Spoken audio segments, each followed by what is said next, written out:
আজকে তোমাদের সাথে একটা রেসিপি শেয়ার করছি, দুর্দান্ত রেসিপি। সেটা হচ্ছে কাঁচা টমেটোর ঝাল।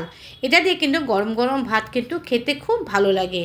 তার জন্য প্রথমে দিয়েছি একটা বাটির মধ্যে সর্ষা কিছুটা জলে ভিজিয়ে রেখেছি। তারপর কাঁচা টমেটোগুলোকে ভালো করে ধুয়ে নিয়ে সেটাকে পিস পিস করে কেটে নিয়েছি।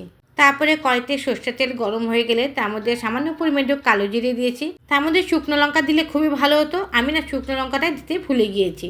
তারপরে এর মধ্যে দিয়েছিলাম সেই কাটা টমেটোগুলোকে দিয়ে ভালো করে নাড়িয়ে নিয়েছি। আর তার মধ্যে দিয়েছি নুন আর সামান্য হলুদ। নুনটা দিয়েছি যাতে টমেটোটাকে ভালোভাবে গলে যায়। আর তোমরা যারা আমার এই ভিডিও দেখো, মানে আমি যখন সর্ষা বাটার যে কোনো আইটেম যখন রান্না করি, সর্ষাটাকে পেস্ট করার পরে তার মধ্যে জল দিয়ে ছেঁকে নিই, যে জলটা বেরোয় সেই জলটাই আমি রান্নার মধ্যে দিয়ে দিই।